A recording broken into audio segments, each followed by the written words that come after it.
እግዚአብሔር አስቀድሞ ያውቃል ወይ? አዎ ያውቃል። አስቀድሞ ወስኗል ወይ? አልወሰነም። ፕሪደስቲኔሽን እና ፎርኖሌጅን ለይተን ነው የምናየው። በ40 ቀኑ ድሃ እንዲሆን ታደርገዋለህ፣ ባለጸጋም ታደርገዋለህ ይላል። ማለት በ40 ቀኑ ጽንስ ውስጥ እያለ ድሃ ሀብታም ይሆናል ማለት አይደለም። የ40 ቀን እድል ማለት እሱ። ስለዚህ ሰው የሆነ ነገር አድርጎ አልሳካ ሲለው የ40 ቀን እድል ማለት አይችልም። ምክንያቱም ሰው ሆኖ የተፈጠረ እለት ነው ያበቃው። አሁን ይሄ ተወስኖ ነው ሊባል አይችልም። ልክ እንደዛ ግን ሱሳይድ የግድ እኮ መርዝ መጠጣት ብቻ ላይሆን ይችላል። አቤል ቃየልን ገደለው። ወጣት ነው። አሁን ወጣት ሲሞት ዘመኑ ወጣት የሚሞትበት ነው፣ ክፉ ዘመን እንላለን። የመጀመሪያው ሟች ወጣት ነው።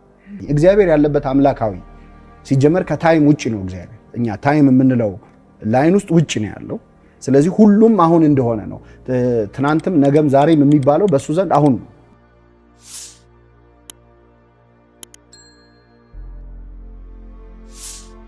አንደኛ አንድ ሰው አሁን በተባለው መሰረት የተጻፈለትን ብቻ የሚኖር ከሆነ ትወና ነው መሸለም ነው ያለበት። ጥሩ ተዋናይ ነው።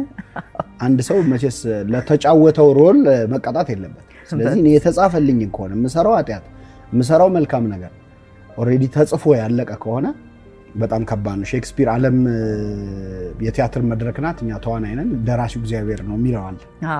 ግን ትክክል አይደለም። ቲዮሎጂካሊ በጣም ሮንግ ነው። ከሆነ ቅድም እንዳልኩሽ መሸለም ነው ያለበት እንጂ ሰው መኮነን የለበት። ግን ያው ብዙ ጊዜ የተጻፈልንን ነው የምንኖረው። እንደውም በሀገራችን በጣም የብዙ ሰው አፍ ላይ የማይጠፋ አገላለጽ የ40 ቀን እድል የ40 ቀን እድሌ ነው ይባላል አይደል?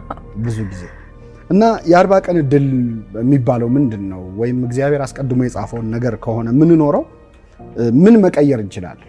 ወደ ሞት ርዕሰ ጉዳይ ደግሞ ስናመጣው አንድ ሰው የሚሞትበት ቀን የተወሰነ በቃ በዚህ ቀን ይሞት ተብሎ ያለቀለት ነገር ከሆነ ለምንድን ነው በየሕክምናው የሚለፋው?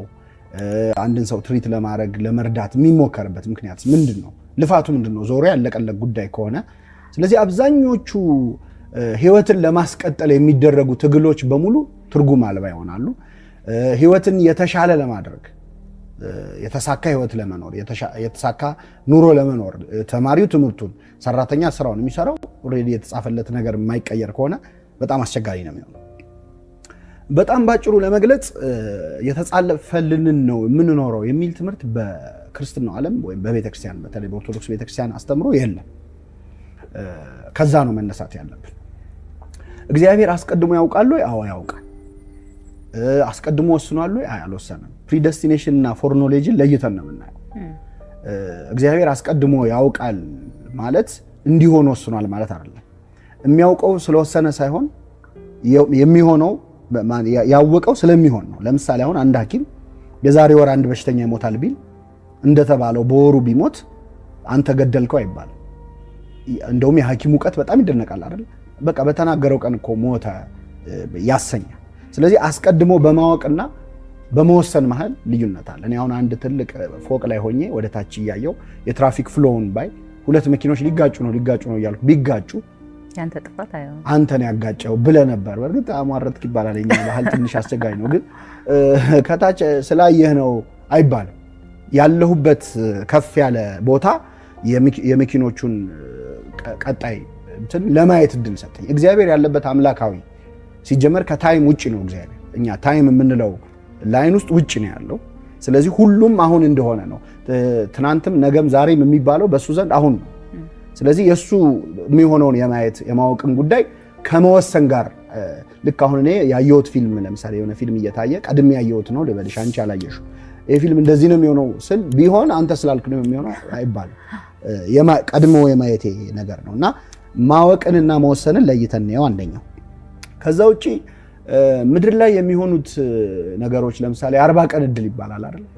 የ40 ቀን እድል በነገራችን ላይ በሃይማኖቱም በሳይንሱም በጣም የሚደገፍ ጽንሰ ሐሳብ ምንድነው? አንድ ልጅ ሲጸነስ 40 ቀን ሲሞላው በሳይንሱ ደግሞ 8 ሳምንት ሲሞላው ሙሉ አካሉ ያልቃል ማለት ሁሉም ኦርጋኖቹ ተሟልቶ ልጁ አድጎ ሁሉም አካል ሁለት እጅ፣ ሁለት አይን፣ ሁለት እግር የሚለው ሁሉ ነገር ይኖረዋል።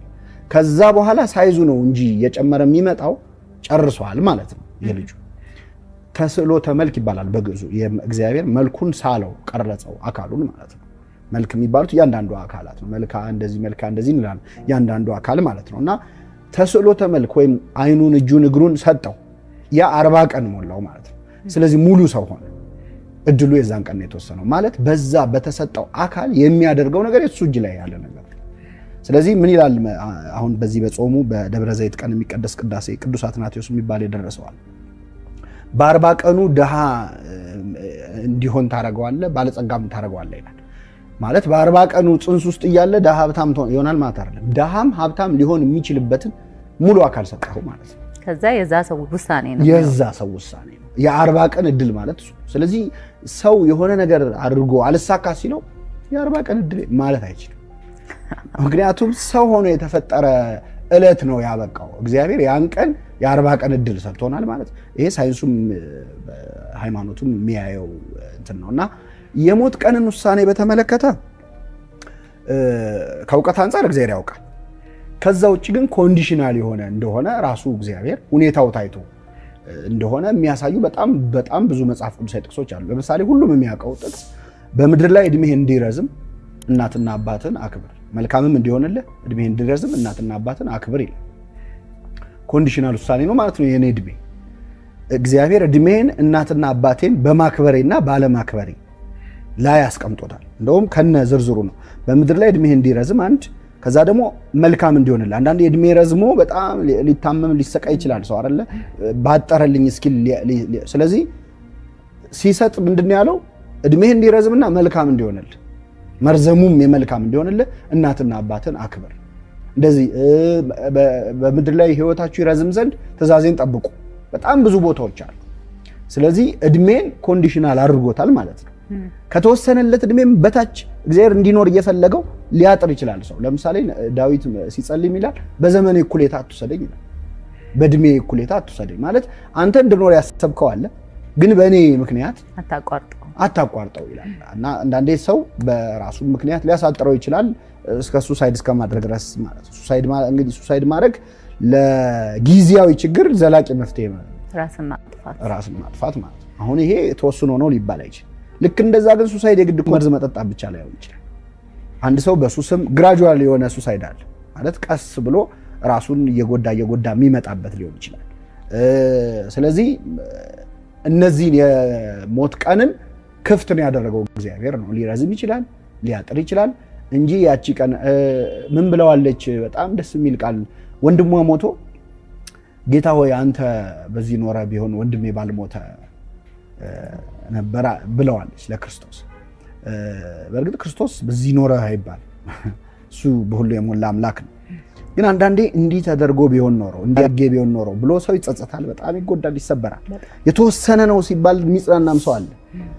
በከፊላው እግዚአብሔር ሲጀመር እግዚአብሔር ይገድላል እግዚአብሔር ያድናል ብላለች ሐና የምትባል ነብይት ስትጸልይ።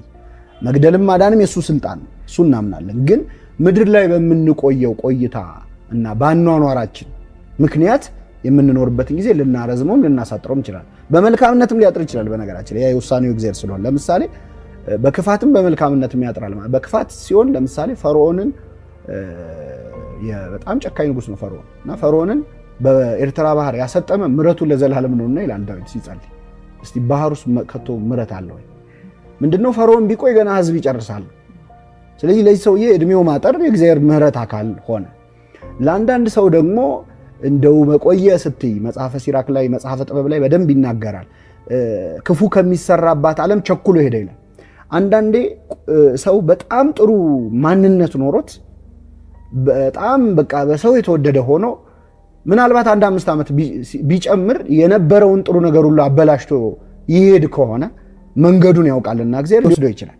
ክፉ ከሚደረግባት ዓለም ቸኩሎ ሄደ የሚለው ይሄንን ነው።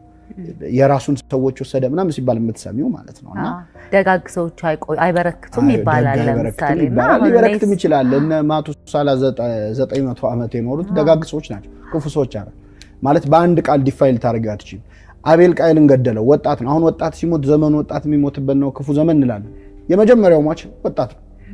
ስለዚህ እሱ በየትኛውም እድሜ ሊጠራ ይችላል። እንግዲህ የፈጣሪን አዋቂነት አሁን እኛ በነገራችን ላይ ስለሞት የምናደርገው ዲስከሽን ማለት ምን እንደሆነ ታውቂያለሽ? ሆድ ውስጥ ያሉ ለምሳሌ መንታ ህፃናት ስለዚህ ምድር ቢያወሩ እስቲ እንዴት ነው ወተን ስለማያውቁት ነገር ማለት ነው። እና እንደው ማለት በተጻፉልን እውነታዎች ተመስርተን እንፍጨረጨር ይሆናል እንጂ አብዛኛው በሞት የሚመለስ ጥያቄ አለ። አንድ ብፁዕ ቅዱስ አቡነ ሽኖዳ የሚባሉ የግብጽ ፓትርያርክ አንድ ልጅ ነፍስ ስትወጣ እንዴት ነው ብሎ ጠየቃቸውና አልሞከርኩትማ እና አንዳንዴ ሞክረን የምናውቀው ነገር አለ ማለት ነው። ቅዱስ ጳውሎስም አሁን እውቀት ከፍዬ አውቃለሁ በኋላ ግን እኔ እንደታወቅኩ አውቃለሁ ይላል። የበለጠ ኤክስፒሪየንስ ስታረጊው የሚገባሽ እውነት ያለው በተለይ ሞት ላይ ያም ሆነ ግን እንደዛ